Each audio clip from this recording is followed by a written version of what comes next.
வணக்கம் உறவுகளே, சற்று முன் கிடைக்கப்பெற்ற ஒரு மிக மிக முக்கியமான செய்தி ஒன்று வெளியாகி இருக்கிறது. வீடியோவை முழுமையாக பாருங்கள். கிட்டத்தட்ட போதை தடுப்பு பிரிவினர்கள் திராவிட முன்னேற்ற கழகத்தில் மிக முக்கியமான புள்ளிகளிடம் விசாரணை நடத்துவதற்காக தற்பொழுது தமிழகம் வந்திருக்கிறது.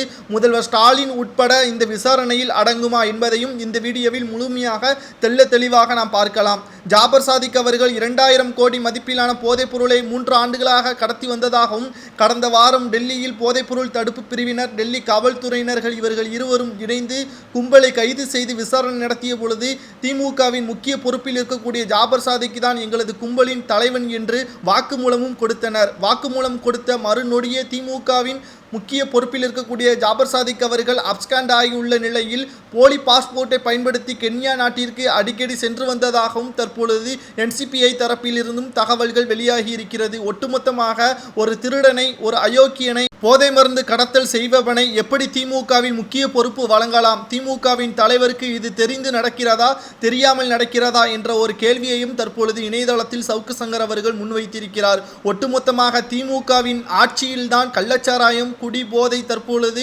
கொலை சம்பவங்களும் தமிழகத்தில் அதிகரித்து கொண்டிருக்கிறது. குறிப்பாக மாணவர்களுக்கும் குடும்ப பெண்களுக்கும் 1000 ரூபாயை கொடுத்துவிட்டு மக்களின் விலைவாசியை அதிகப்படுத்தி கொண்டிருக்கின்ற இந்த திமுகவின் ஆட்சிக்கு எதிராக தமிழக மக்கள் போராடினால் மட்டும்தான் மக்களுக்கு நீதி கிடைக்கும் என்றும் சவுக்கு சங்கர் அவர்கள் கூறியுள்ளார். இது ஒரு பக்கம் இருக்கக்கூடிய நிலையில் போதை மருந்து தடுப்பு பிரிவினர் தமிழகத்திற்கு வருகை தர உள்ளதாகவும், ஸ்டாலின் உட்பட முக்கியமான திமுகவின் அமைச்சர்களிடம் விசாரணை நடத்த உள்ளதாகவும், கடைசி 10 நாட்களில் ஜாபர் சாதிக் அவர்கள் திமுகவின் முக்கிய பொறுப்பில் இருக்கக்கூடியவர்களிடம்தான் தொலைபேசியில் பேசியிருப்பதாகவும், ஏற்கனவே கென்யா நாட்டிற்கு தப்பி சென்றதாக விசாரணையில் தெரியவந்த நிலையில் சினிமா பிரபலங்களும் சினிமா இயக்குநர்களும் இதில் சம்பந்தப்பட்டிருப்பதாக மறுகட்ட விசாரணையும் நடத்தப்பட்டு வருகிறது. ஒட்டுமொத்தமாக திராவிட முன்னேற்ற கழகம் கூண்டோடு சிறைக்கு செல்ல வேண்டிய காலம் வந்துவிட்டது. மக்களவை தேர்தலுக்கு முன்பாக இது நடக்குமா என்பதுதான் தற்பொழுது கேள்விக்குறியாக அமைந்திருக்கிறது. ஏற்கனவே செந்தில் பாலாஜி அவர்கள் சட்டத்திற்கு புறம்பாக பணப்பரிவர்த்தனை செய்ததன் காரணமாக சிறையில் இருக்கிறார். பொன்முடி அவர்கள் வருமானத்திற்கு அதிகமாக சொத்து வைத்ததன் காரணமாக அவரது 3 ஆண்டுகால சிறை தண்டனை இன்று அமலுக்கு வருகிறது.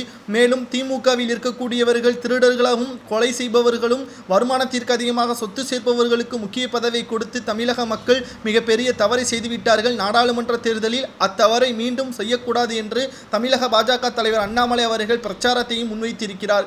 சனாதானத்தை பற்றி பேசக்கூடிய ஸ்டாலின் அவர்களும் இருக்கட்டும், அவரது மகன் உதயநிதி ஸ்டாலின் அவர்களும் இருக்கட்டும், மக்கள் யாரும் கோவிலுக்கு செல்லக்கூடாது என்று இந்துக்களுக்கு உபசரணம் செய்யக்கூடிய உதயநிதி ஸ்டாலின் அவர்கள் அவர்களது வீட்டிலேயே கோவிலுக்கு செல்வதை பற்றி எதற்காக இன்று வரைக்கும் தட்டி கேட்கவில்லை என்ற ஒரு கேள்வியையும் தற்பொழுது சவுக்கு சங்கர் அவர்களும் இணையதளத்தில் அண்ணாமலை அவர்களும் கூறியுள்ளார். போதை மருந்து தடுப்பு பிரிவினர் ஒருவேளை ஸ்டாலின் அவர்களுக்கு இது தொடர்பு இருந்தால் அவரது பதவியை ராஜினாமா செய்யலாமா என்பதை கமெண்ட் வாயிலாக மறக்காமல் கூறுங்கள். நன்றி, வணக்கம்.